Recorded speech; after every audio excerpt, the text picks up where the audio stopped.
আর আমরা সবাই ভুয়া। এদের বক্তব্য শোনার পরে নাসারা সম্প্রদায় বললেন, জায়গা তো দেখেনি ফাঁকা, দেখা ইয়ে সবখানের গায়ে বইয়া ভালো থাকে না, সবখানে আপনাকে যদি ওখানে ভালো থাকে তিনি জায়গা থাকতে আসেন না, খারাপ দেখে না। ওদিকে ঘেরা নাই, অসা মানুষের মধ্যে সবখানের কাছে গিয়ে কেমন কথা আসেন, হ্যাঁ এসে বলে সামনে দিকে আসেন, আসেন আসেন, ইনশাল্লাহ জমজমাট আলোচনা হয়ে যাবে। আপনাকে দেখে ভালো ঠেকছে আমার, বুঝলেন নাই? দূরের মানুষ না, আপনারা টাকাইলের মানুষ, আমি সেরা যুগে যমুনা নদী না থাকলে না দূরে এখনটা যমুনার লিগে পড়ছি দাদা লেখা, আলহামদুলিল্লাহ। হ্যাঁ হ্যাঁ না দূর তুলতে পারতেন না, কি হান আছে না। তো এই ইহুদিরা যখন এই বক্তব্যটা দিচ্ছে, এদের বক্তব্য শোনার পরে সেম বক্তব্য নাসারারাও দিচ্ছে। ওয়াকালাতিন নাসারা লাইসাতিল ইয়াহুদু আলা শাই। নাসারারা বলে ধর্মীয়, ইহুদিরা কি কয় এটা পাগল টাগল হইছে নাকি, হাগো ধর্মের কোনো গোড়া নাই ভিত্তি নাই, বানা দেখতে ধর্ম। আর আমরা নাসারা যারা, আমরাটা হইছে আসল, একমাত্র জান্নাত যদি পাইতে আল্লাহর জান্নাত আমরা গ্রহণ করব, বাকি সব তো দুজনে যাইব। এটা হলো তাদের ধারণা। তাহলে বোঝা গেল এদিক থেকে ইহুদিরাও জান্নাত চায়, নাসারারাও জান্নাত চায়, অথচ তারা এক আল্লাহর গোলামি কিন্তু করে না। ইহুদিদের ধর্ম বিশ্বাস কিন্তু একটু ভেজাইল। ওনারা আল্লাহকেও বিশ্বাস করে এবং উযাইর নামে একজন পয়গম্বর ছিলেন, পৃথিবীতে নবী ছিলেন, তাকেও আল্লাহ পাকের সমকক্ষ মনে করে, মানে শরীক করে ফেলছে, শিরক করে ফেলছে। আল্লাহর যেমন ক্ষমতা উযাইর আলাইহিস সালামের নাকি ওইরকম ক্ষমতা, নাউযুবিল্লাহ বলে। তাহলে কয়টা গেল? জান্নাতের আশাবাদী কয়জন গেল? হিন্দু, খ্রিস্টান, ইহুদি, নাসারা, চারজন। কয়জন গেছে? চারটা ধর্ম গেছে। এদের সকলের টার্গেট হলো জান্নাত দখল করা। বাকি রইলাম আমরা মুসলমান। আমরা জান্নাত চাই, কি ভাই চাই তো? কারা কারা চান না একটু হাত তুলে দেখান। মাশাআল্লাহ, আমরা সবাই জান্নাতের আশাবাদী, ঠিক না? নামাজ পড়ি আর না পড়ি এটা পরের কথা, জান্নাত কেমন ঠিকই চাই, ঠিক না? মুসলিম সমাজের মানুষগুলো এক আল্লাহর গোলামি করে, তাতে কোনো সন্দেহ নাই। মুসলিম সমাজের মানুষগুলো কয় আল্লাহর গোলামি করে, এক আল্লাহর গোলামি করে, তাতে কোনো সন্দেহ নাই। আমরা যারা মুসলমান, আমরা তো এক কালেমা পড়েছি, এক আল্লাহর উপরে ঈমান আনয়ন করেছি। দ্বিতীয় কারোর সামনে আমাদের এই মাথাটাকে আমরা নত করতে জানি না। কপাল যদি ঠেকাইতে হয় তাহলে ঠেকাবো একমাত্র আল্লাহর কুদরতি কদমে, ঠিক? মুসলমান ভাইরা রে আমার, মুসলিম সমাজের মানুষগুলো নামাজ পড়ে, রোজা রাখে, হজ যাকাত করে, দান সদকা করে, মা বাবার খেদমত করে, আর অনেক ইবাদত করে। এদের দিলের তামান্না হলো আল্লাহ পাকের জান্নাতে যাওয়া। তাহলে মোটামুটি 5 শ্রেণীর আস্তিক্য মতবাদ, এদের প্রত্যেকের দিলের তামান্না হলো জান্নাতে যাওয়া। এখন আসেন, জান্নাত এটা হলো আল্লাহ পাক রব্বুল আলামিনের সম্পদ, এটা আমাদের কারো বানানো সম্পদ নয়। এই জান্নাত আল্লাহ কাদেরকে দান করবেন এটা সিলেকশন করবেন কে? আল্লাহ। নাকি আমরা করব? আমরা যাকে তাকে জান্নাতে পাঠাইলে সে কি চলে যাবে নাকি? আমাদের দেশে দেখবেন, আমরা জানি যারা শহীদের মৃত্যু বরণ করে তারা হলো জান্নাতি, কথা বলেন ঠিক কিনা? আমাদের দেশে দেখবেন অনেক সময় রাস্তাঘাটে অনেক লোক মারা যায়, মিটিং এ মরে, মিছিলে মরে, গোলাগুলি করে মরে, নিজেরা মারামারি করে মরে, মরে কি মরে না?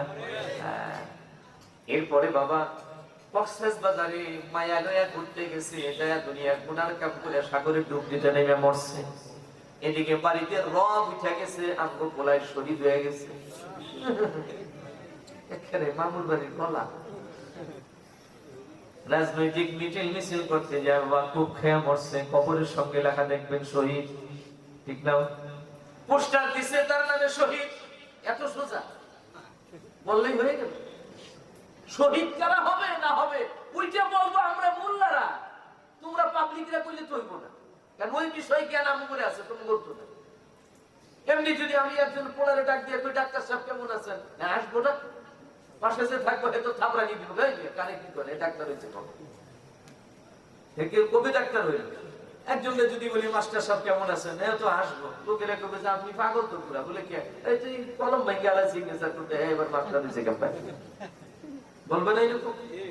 তাহলে আনতেছি আপনি একজনকে শহীদ বলে ফেলবেন, মরলো আর শহীদ হয়ে গেল, এত সোজা মনে করলেন? শহীদ হওয়ারও সংজ্ঞা আছে। দুইটা কারণে মরলে মানুষ শহীদ হয়, দুইটা কারণে, দুইটা। এটা আজকে এখন বলবো না, যদিও বলি শেষের দিকে দিয়ে বলবো, মাথায় রেখে। তো আমরা প্রত্যেকটা মুসলমান আমরা জান্নাতে যাওয়ার আশাবাদী। তো জান্নাত কাদেরকে আল্লাহ দিবেন, এটাই হলো আজকের মূল আলোচনা। কি কথা বুঝা যাচ্ছে এখন? এটাই হলো আজকের মূল আলোচনা। তাহলে শুনুন, নবী মুহাম্মদুর রাসূলুল্লাহ সাল্লাল্লাহু আলাইহি ওয়াসাল্লামের জবান থেকে শোনা যাক যে জান্নাতের মূল মালিক আসলে কারা। ভালো হবে না? قال النبي صلى الله عليه وسلم من قال لا إله إلا الله فدخل الجنة। একবার আওয়াজ করে বলবেন সুবহানাল্লাহ। মুসলমান ভাইরা আমার, মদিনার কামলিওয়ালা নবী মুহাম্মদ আরবি সাল্লাল্লাহু আলাইহি ওয়াসাল্লাম আজ থেকে প্রায় 1450 বছর আগে দুনিয়ার জমিনে সাহাবীদের কাছে বক্তব্য দিয়ে গেছেন তেনার জবান দিয়া, মান ক্বালা লা ইলাহা ইল্লাল্লাহ ফাদাখালাল জান্নাহ। নবীজি বলেন, কোন মানুষ যদি তার বুকের ভিতরে ঈমান জমা করে, তার মানে বিশ্বাস স্থাপন করে, আর যদি এই ঈমানটাকে, এই বিশ্বাসটাকে আবার জবান দিয়ে প্রকাশ করে দেয়, অর্থাৎ সে যদি জবানে পড়ে লা ইলাহা ইল্লাল্লাহ মুহাম্মাদুর রাসূলুল্লাহ, একবার যদি জবানে পড়ে নেয়, তবে এই কালেমা পড়ার কিন্তু দুইটা হালাত আছে। কেউ হয়তো বা তার দিলে বিশ্বাস করেছে কিন্তু জবানে স্বীকৃতি দিতে পারে নাই, আবার কেউ বা অন্তরে বিশ্বাস করে নাই, শুধুমাত্র জবান দিয়ে স্বীকৃতি দিয়েছে, কোনটাতে ইমানদার বলা যাবে না। যখন আপনার বুক আর বুক একত্রিত হবে, বুকের ভেতরে বিশ্বাস আর জবানে হলো কালেমার স্বীকৃতি, এই দুটো যখন সমন্বয় হবে, তখনই আপনি হবেন ইমানদার। মদিনার কামলিওয়ালা নবী বলেন, এই কালেমার ঈমানটুকু যে নিয়ে কবরে যাইতে পারবে, ওই মানুষটাকেও আল্লাহ পাক জান্নাতের মেহমান বানাবে। সুবহানাল্লাহ। তাহলে যে এই কালেমার ঈমানটুকু নিয়ে কেউ যদি কবরে যাইতে পারে, বুঝা গেল সেই মানুষটাও কি হবে? জান্নাতের মালিক হয়ে যাবে। আল্লাহু আকবার। মুসলমান ভাইরা আমার, আরেক হাদিসের ভিতরে নবী বলেন, ক্বালান নবী সাল্লাল্লাহু আলাইহি ওয়াসাল্লাম, মান কানা ফি কলবিহি মিসকালা হাববাতিন খারদালিন মিন ঈমানিন দাখালাল জান্নাহ। সরকারে দু আলম নবী বলেন, মানুষ যখন মারা যায়, মরে যাওয়ার সময় তার ভিতরে যদি যাররা পরিমাণ ঈমান থাকে, কতটুকু বাবা বলুন? যাররা পরিমাণ। এই শব্দটারও ব্যাখ্যা আছে, যাররা। অনেকেই তো আমরা কি মনে করি জানি না।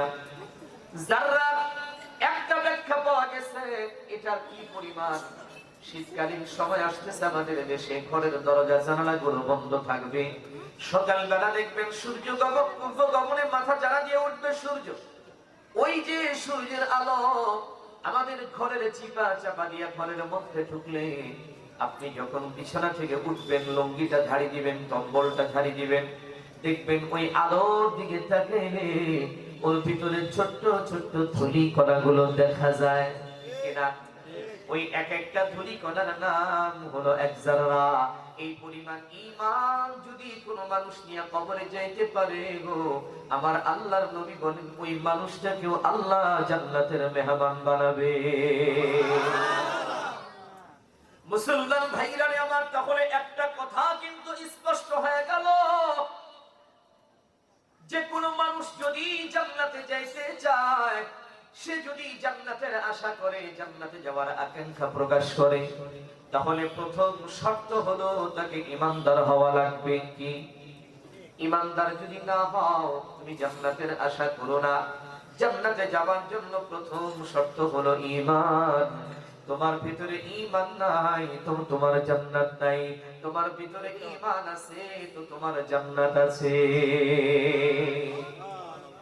এজন্যই আল্লাহ পাক রব্বুল আলামিন পৃথিবীর মানব গোষ্ঠীকে ডেকে বলতেছেন, এই তোমরা যারা জান্নাতে যাওয়ার আশাবাদী, জান্নাতে যাওয়ার জন্য প্রত্যাশী, জান্নাতে যাওয়ার জন্য তোমরা উদ্গ্রীব হয়ে আছো, আমি আল্লাহ তোমাদেরকে রাহবারি করতেছি, কমিটমেন্ট করছি, তোমাদেরকে জান্নাতের রাস্তা দেখাচ্ছি, যে কোন রাস্তা অবলম্বন করলে তোমরা জান্নাতে ঢুকতে পারবে। দেখাচ্ছেন কে?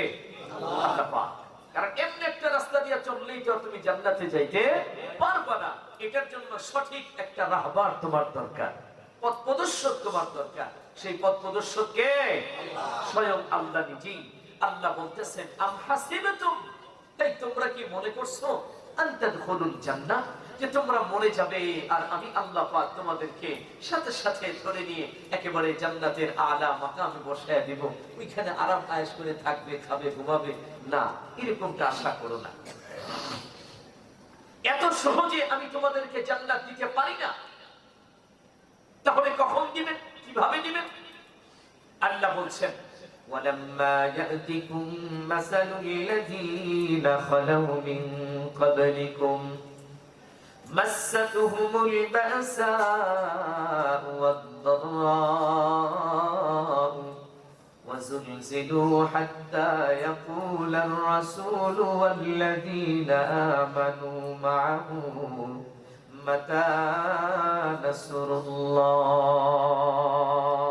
الله أكبر বলেন একটু জোরে বলেন ভাই, বলেন একটু, বলেন আল্লাহ। আল্লাহ কত খুশি হয়ে গেছে, আল্লাহকে বড় বলছেন, আল্লাহ খুশি হয়েছে না? আল্লাহ খুশি হয়। তো সম্মানিত সুধী, আল্লাহ পাক এখানে বলছেন যে দেখো, জান্নাত তোমরা তখনই পাবে ঠিক যেমন পূর্বের জামানায় নবী রাসূলগণ দুনিয়া থেকে এসেছিলেন, তাদের যারা অনুসারী ছিল, আমি আল্লাহ তাদের কাছ থেকে যে পরিমাণে পরীক্ষা নিয়েছি, যেমন কঠিন পরীক্ষা, হার্ড পরীক্ষা, পরীক্ষা দিতে গিয়ে তারা বিচলিত হয়ে গেছে, হয়রান হয়ে গেছে, পেরেশান হয়ে গেছে, এমন পরীক্ষা আমি নিয়েছি তাদের কাছ থেকে যে পরীক্ষার মুহূর্তে দেওয়ালে পিঠ থেকে গেছে, সামনে শত্রু বাহিনী, পিছনে দেওয়াল, এদিকেও যেতে পারে না, ওদিকেও যেতে পারে না। তারা তখন নিরাশ হয়ে গেছে, এই বুঝি মারা পড়লাম, এই বুঝি দুনিয়া ছেড়ে চলে গেলাম, আর আমাদের কে বাঁচাবে? তো আমার আল্লাহ ডাক দিয়া বলে, আলা ইন্না নাসরাল্লাহি কারীব। আল্লাহ বলেন, বান্দা তুমি হতাশ হয়ে গেছো, ধৈর্য হারা হয়ে গেছো, সবুর হারা হয়ে গেছো, যে তুমি মারা পড়বে, তুমি দুনিয়া থেকে চলে যাবে, কে তোমাকে বাঁচাবে? বান্দা তুমি তাকায় দেখো, আমি আল্লাহ পাকের সাহায্য আর মদদ তোমার নাকের ডগাতেই আছে। আমি তোমারে মারতে দেব না, কারণ আমি স্বয়ং আল্লাহ তোমার হেফাজতকারী। মুসলমান বাবাজিরা আমার, মুসিবতে পড়লে, বিপদে পড়লে সাহায্য করেন কে? আমরা নেতার কাছে কেন যাই? আল্লাহ যদি সাহায্য করে, আল্লাহ যদি মদত করে, তাহলে মানুষের কাছে কেন দৌড়াই? কারণ আল্লাহর উপরে ওই পরিমাণ ভরসা আমাদের নাই। সত্যিকার অর্থে যারা আল্লাহর উপরে ভরসা করেছে, আমার আল্লাহ কোনদিনও তাদেরকে বাবা মারেন নাই, বিপদে ফেলান নাই। আল্লাহ পাক তাদেরকে বিপদ থেকে উদ্ধার করে দিয়েছে। সুবহানাল্লাহ। মুসলমান বাবাজিরা আমার, তার বাস্তব একটা ছোট্ট ইতিহাস আপনাদেরকে শোনায় দিই। যদিও অনেক শুনেছেন আপনারা, তারপরেও পুরানা কথাটা নতুন করে বলি। যুগের পয়গম্বর, জলিলুল কদর পয়গম্বর মুসা আলাইহিস সালাতু ওয়াস সালামের নাম আমরা শুনেছি, ওনার সম্পর্কে অনেক জানি, কি ঠিক না জানি না। মুসা পয়গম্বরকে আল্লাহ বলছে, ওগো কালিমুল্লাহ, তুমি যাও ফেরাউনের কাছে কালেমার দাওয়াত লয়ে যাও। মুসা আলাইহিস সালাম ফেরাউনের কাছে কালেমার দাওয়াত নিয়ে গেছে। যাওয়ার পরে ফেরাউন ওনার বাহিনী নিয়ে পয়গম্বর মুসা মুসা কালিমুল্লাহ আলাইহিস সালাতু ওয়াস সালাম কি বাবা ধাওয়া করেছে হত্যা করার জন্য, মেরেই ফেলবে, এবার আর বাঁচাবে না। এর আগে অনেকবার গেছে, কিছু বলে নাই, কিন্তু এবার হলো শেষবারের বার, আর রক্ষা নাই। মুসা পয়গম্বর ওনার লোকজনদেরকে নিয়ে দৌড় শুরু করলেন বাঁচার জন্য। দৌড়াইতেছেন, যাওয়ার পরে সামনে তাকায় দেখে নীল নদ, পানি টইটম্বুর, কোথায় যাবে, কোনো নৌকা নাই, ব্রিজ নাই, কেমনে পার হবে? কিন্তু মুসা আলাইহিস সালাতু ওয়াস সালাম উনার হাতের মধ্যে একটা লাঠি ছিল বাবা। এই লাঠিটা দুনিয়ার কোনো গাছের ডাল না, কোনো লাঠি না। এই লাঠিটা আদম আলাইহিস সালাতু ওয়াস সালাম যখন জান্নাত থেকে দুনিয়ার জমিনে আসেন, ওই লাঠিটা আদি পিতা আদম পয়গম্বরের হাতেই ছিল। সুবহানাল্লাহ। এটা হলো জান্নাতের লাঠি। যাইতে যাইতে শুআয়ব আলাইহিস সালাতু ওয়াস সালামের কাছে যায়। যখন মুসা পয়গম্বর শুআয়ব নবীর বাড়িতে গিয়ে হাজির হয়, অনেক লম্বা কথা, ওদিকে যাব না। পরীক্ষা করার জন্য শুআয়ব আলাইহিস সালাম ওই লাঠিটাকে জমিনের উপরে রাইখা দিয়া বলে, মুসা এই লাঠিটা উঠাও, আর এটা দিয়ে তুমি আমার বকরির পালগুলো চড়াইবা। মূলত উদ্দেশ্য হলো লাঠি উঠাইতে পারে কিনা। ওই লাঠির একটা কেরামত ছিল। নবী সালাম সাধারণ কোন মানুষ এই লাঠিটা উঠাইতে পারতো না। যদি সেই নবী হয় তাহলে উঠাইতে পারবে, না হলে পারবে না। মুসা আলাইহিস সালাম দুই হাত দিয়া না, উনি তো এক হাত দিয়া লাঠিটা আয়েশের সাথে উঠায় নিয়ে বকরি চড়াইতে চললেন। শুআয়ব আলাইহিস সালাম প্রমাণ পেয়ে গেলেন এই ছেলেটা সাধারণ কোন ছেলে না, এ হলো একজন নবী। প্রমাণ হয়ে গেল যে তিনি একজন নবী। তো এই লাঠিটা মুসা পয়গম্বরের হাতেই ছিল। মুসা আলাইহিস সালাম একটু ভীতু সন্ত্রস্ত হয়ে গেলেন, একটু ভয় পেয়েছিলেন। পিছনে পুরা শত্রু বাহিনী, অনেক শত্রু, আর মাত্র কয়েকজন মানুষ। তারা এই অবস্থায় কি করবেন? তিনি সামনে নীল, কোথায় যাবেন? পিছনে তারা প্রায় চলে আসছে, ধরে ফেলবে, এই অবস্থা। এমতো অবস্থায় মুসা আলাইহিস সালাম আরশের মালিকের দরবারে একটা ডাক দিলেন। সুবহানাল্লাহ বলবেন না? আরশের মালিককে ডাক দিয়া বলে, আল্লাহ তুমি কি ফেরাউনের কাছে আমাকে মরার জন্য পাঠাইছিলা? মইরা যাব নাকি আমি এখন? আল্লাহ পাক রব্বুল আলামিন ডাক দিয়া বলে, মুসা ভয় পাওয়ার কোনো কারণ নাই, চিন্তার কোনো কারণ নাই, ধৈর্য হারাবেন না। আপনার হাতে যে লাঠি আছে মুসা গো, ওই লাঠি দিয়া নীলনদের পানির উপরে একটা আঘাত করেন। বাকি কারবার করার মালিক হলাম আমি আল্লাহ। মুসা আলাইহিস সালাম ওই লাঠি নিয়ে পানির উপরে একটা আঘাত করলেন।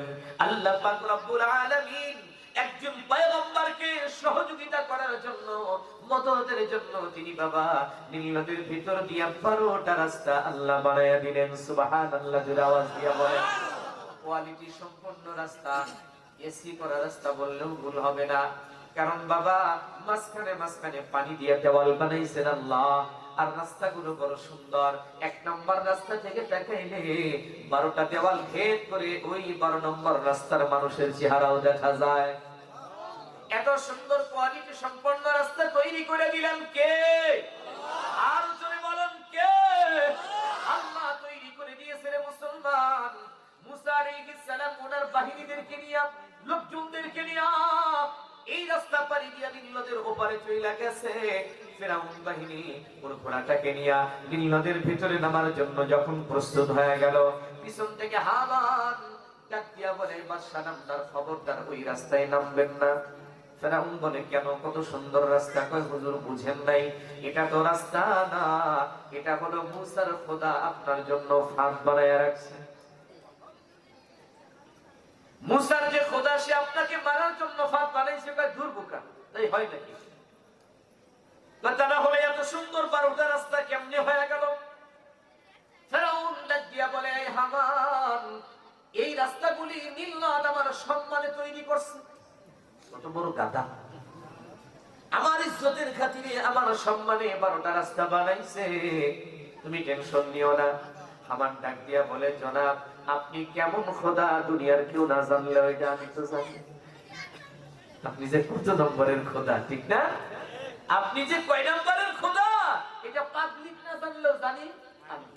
অত অতএব আপনার মতো খোদার লেগে যে রাস্তা বানাইবো জীবনেও সম্ভব না, এটা কোশ্চেন কালেও সম্ভব না। অতএব মরতে যদি না চান এই রাস্তাটা নাইবেন না। তো ফেরাউনের মাথায় সবকটা ঢুকছে, ঢোকার পরে চিন্তা করতেছে যাজ্ঞা মুসা তো মিল্লাত পার হয়ে গেছে গা, এদিকে আর আসবে না জীবনে, ওর নিয়ে টেনশন নাই, ও মরার ভয়ে বলেছে আমি আর ওদিকে যাবো না। আল্লাহ পাক রব্বুল আলামিন দেখলেন কিরে ফেরাউন না ফিরা জায়গা দেখি, এটা তো হইল না, তাহলে ভাগ্য কাজ করতে পারলো না। এজন্য আল্লাহ পাক রব্বুল আলামিন ফেরেশতাদের মাধ্যমে এখানে তাফসীরের ভিতরে কিছু কথা আসছে, একটু বলেই দিই। ও যে ঘোড়াটার উপরে ছিল ফেরাউন, বুঝেন নাই, এই ঘোড়াটা হলো পুরুষ ঘোড়া, মানে ঘোড়া, ঘোড়া আর বুড়ি দুইটা আছে না, এটা হলো ঘোড়া। হঠাৎ করে তাকায় দেখে নীল নদের যে রাস্তা তৈরি হয়েছে না, এই রাস্তা এই কোনা বরাবর, মানে এখানে নীল নদের পার ওই কত দূরে একটা বুড়ি, মানে খুব সুন্দর চেহারা, স্বাস্থ্য সুস্থ খুব ভালো, এবং বলা চলে যে ওই পিছনের যে ঘোড়াটা ফেরাউনের, এটারই খালি মনে করেন যে hi hello to I love you করতেছে। মানে ওই বেটা এবার বুঝতে পারছে ফেরাউনের ঘোড়াটা বুঝে হালাইছে, হ্যাঁ আমার হাই হ্যালো করে, বুঝলেন এই কথা? এখনো তো একটা ব্যাপার স্যাপার আছে, ভাই খবরের সময় হইলে একটা আছে না হাই হ্যালো।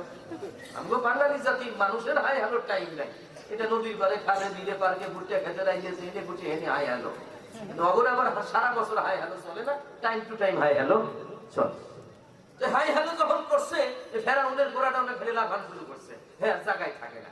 ফেরাউন খুব কন্ট্রোল করার চেষ্টা করে, না কাজ হয় না, দৌড়ে দিছে ওইদিকে, ফেরাউন দৌড়ে এবার নাম্বারও করতেছে না, পাউটা আটকে বুঝছে একবারে নীলদের যখন ঢুকছে, ঢুকে দেখে ওই বুড়িটা খেলে আর একটু সামনে যায়, এই তো ছুটছে পাগলের মতো আর পিছনে, প্রেমে বইয়া গেছে এখানে ভাই, মহাব্বত আয় পড়ছে, বুঝলেন না, ভালোবাসায় বেড়ে গেছে তো বুঝতে পারে না, পিছনে পিছনে দৌড়ায়, একবারে মিডিল পয়েন্টে যাওয়ার পরে হ্যাঁ একটা ঘুরিও নাই সাঁতারও নেই, ইটকে মানে হাওয়া হয়ে গেছে গা। এদিকে ফেরাউন মুশকিলে দেখে যে পানি আগের মতো হয়ে গেছে গা, ওমা নিচের ঘোড়া নাই, সব তলায় গেছে। ফেরাউনের ওখানে নাক বন্ধ পানি, ওখানে কয় আমানতু বিরাব্বি হারুন ওয়া মূসা।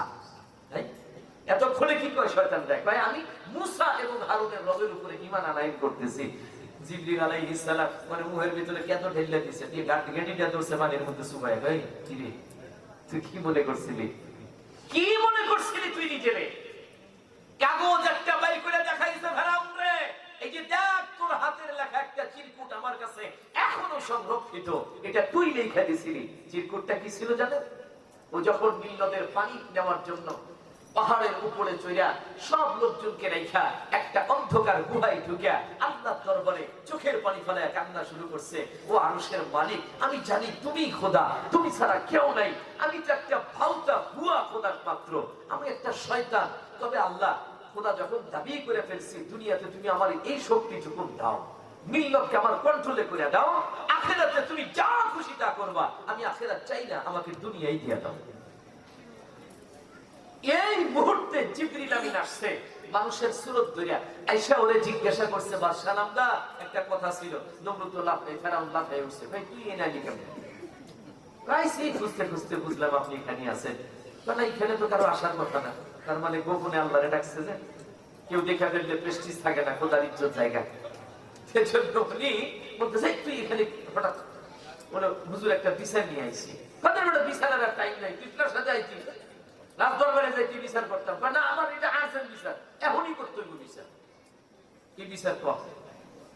মনে করেন যে কোন মালিক কোন মনিব তার গোলামকে খাইতে দেয়, পড়তে দেয়, আলো দেয়, বাতাস দেয়, সব কিছু দেয়, কোনো কিছুর কমতি রাখে না, কিন্তু বেটা মনিব তার মালিকের মানে না, এই গোলাম তার মনিব রেখে করে না, স্বীকার করে না, মানে না, বেদবি করে তার লাগে, তাহলে তার শাস্তি দেয়।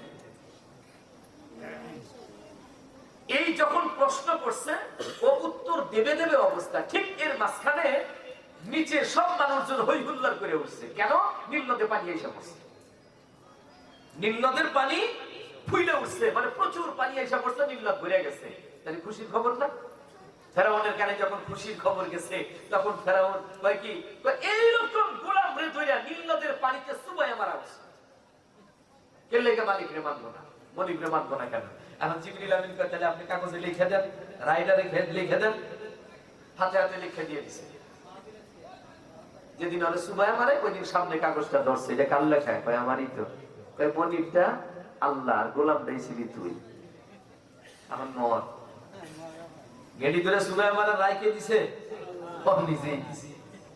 মুসলমান ভাইরা রে আমার কথা হলো আল্লাহ পাক রব্বুল আলামিন অনেক বড় বিপদের হাত থেকে পয়গম্বর মুসা আলাইহিস সালাতু ওয়াস সালাম সে বাঁচাইছেন কি বাঁচান নাই? তাহলে বিপদে সাহায্য কে করবেন? জোরে আওয়াজ দিয়ে বলেন বাবা। বিপদে মুসিবতে সাহায্য করবেন আল্লাহ। এজন্য ভরসা করতে হবে আল্লাহর উপরে, কথা ঠিক? মুসলমান ভাইরা রে আমি আপনাদেরকে বুঝাইতেছিলাম পূর্বের জামানার নবী রাসূলগণ যেমন কষ্ট করেছেন, দুঃখ যন্ত্রণা সহ্য করেছেন, ওই জামানার অনুসারী যারা ছিল নবীদেরকে তাদের জীবনেও কম দুঃখ কষ্ট যায় নাই। আমরা তো ঈমানদার, কিন্তু জান দেওয়ার মতো ঈমান আমাদের কাছে নাই। ওই জামানার এক একজন মুসলমান বাবারে জান দিয়া দিছে, কিন্তু ঈমান তারা দিতে চায় না।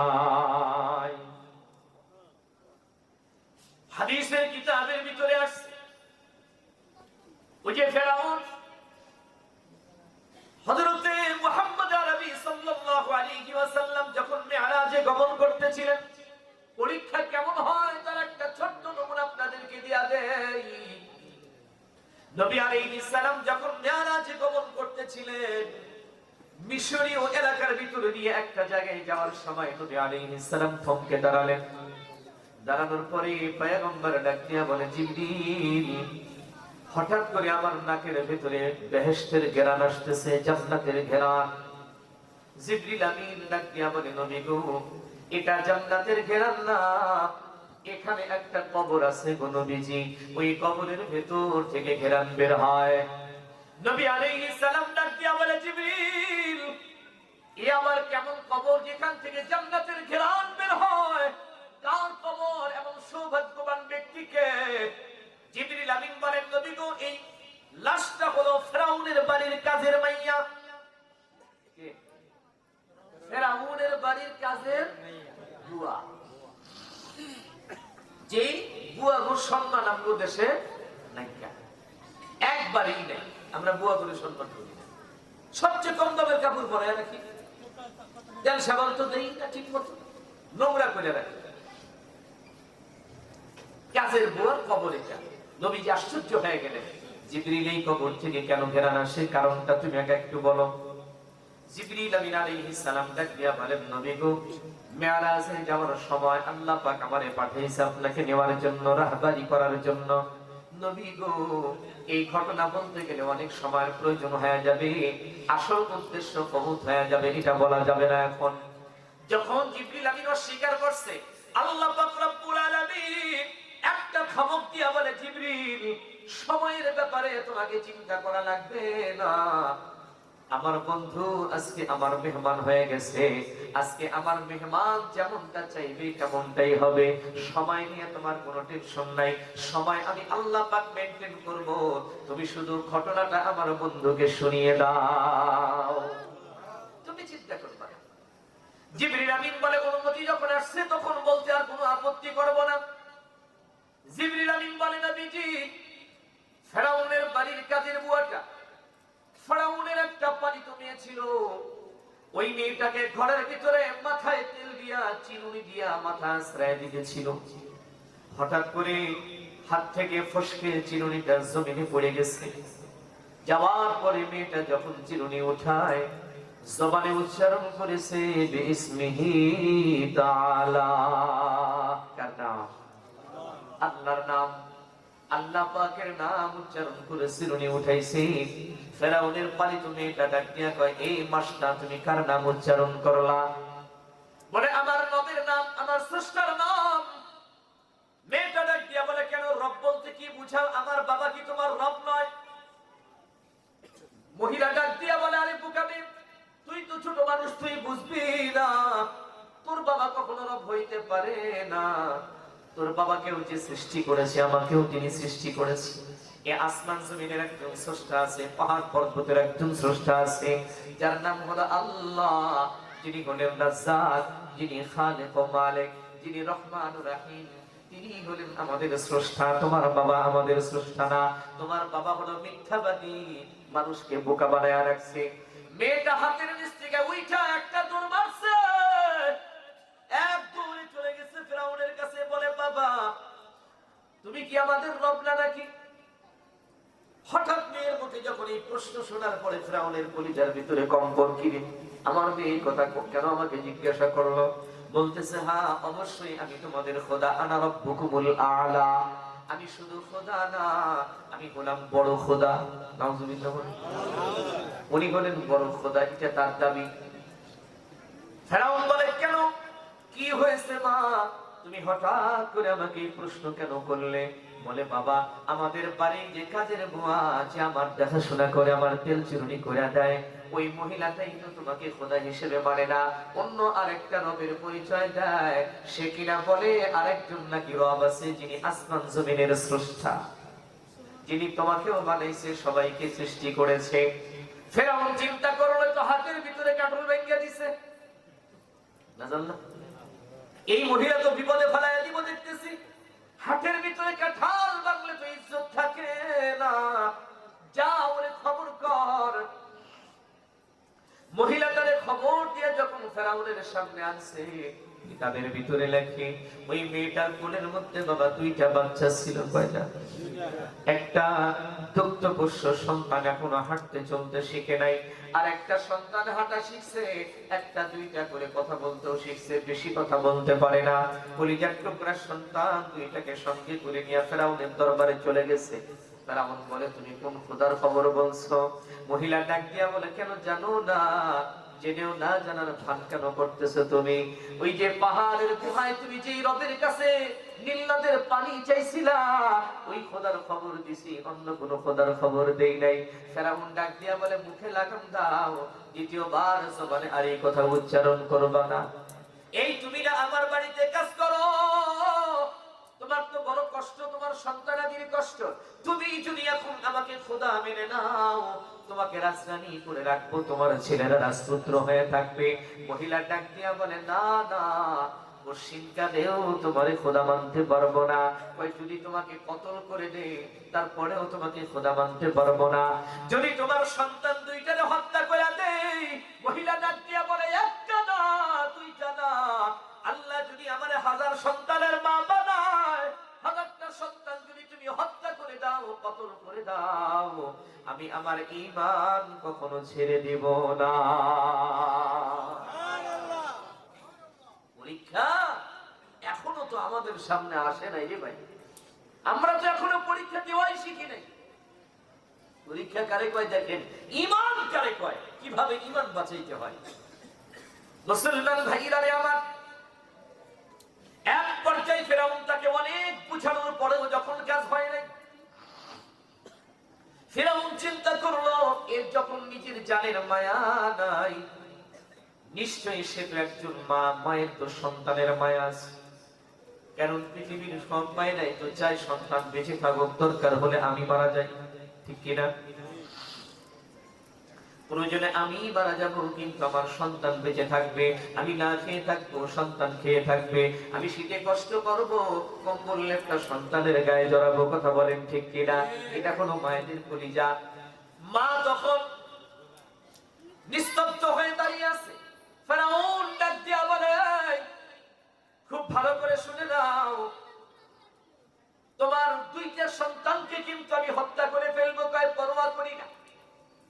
ইতিমধ্যে ফেরাউন জল্লাদকে ডাক দিয়া বলে এখানে একটা বড় করে চুলা খনন করো, চুলা খনন করার পরে বড় একটা কড়াই বসাও। বড় একটা কড়াই যখন বসিয়ে দেওয়া হলো, তেল ঢেলে কড়াইটাকে ভর্তি করা হলো, আগুন জ্বালায় দিয়ে জাল দেওয়া শুরু করা হলো। কড়াইয়ের তেলগুলো বাবা একেবারে লাল টকটকে টকবকে গরম হয়ে গেছে। এবার ফেরাউন চিন্তা করতেছে, ওকে যদি বেঈমান বানাইতে চাই, ওকে আঘাত করে কোনো লাভ নাই, ওর সন্তানদের উপরে আঘাত করতে হবে, তাহলে ও দুর্বল হয়ে যাবে, ওর মনটাকে দুর্বল করে দিতে হবে। মায়ের কোল থেকে বাবা একটা সন্তান ফেরাউন টান দিয়ে সিনাই নিয়ে বলতেছে দেখো তুমি যদি আমাকে খোদা মানো, তো ভালো রাজধানী হয়ে থাকবা। আর যদি না মানো, এই গরম তেলের ভিতরে তোমার কলিজার টুকরা সন্তানকে ছেড়ে দেওয়া হবে। মহিলা তাকায় রয়েছে, চোখের পানি গুলো ছেড়ে দিয়ে কান্দে, আর ডেকে বলে, ফেরাউন তুমি কি ভেবেছো আমার নারী ছেঁড়া ধন, আমার কলিজার টুকরা সন্তানকে আমার চোখের সামনে তুমি তেলের ভিতরে জ্বালাইবা? এই দৃশ্য দেখার পরে আমি বেঈমান হয়ে যাব, ঈমান ছেড়ে দেব না, তা কখনো হবে না। মুহূর্তকাল দেরি হয় নাই, এ মুসলমান, ফেরাউন সঙ্গে সঙ্গে ওই দুগ্ধপোষ্য সন্তানটাকে বাবা গরম তেলের ভিতরে ছেড়ে দিয়া দিল।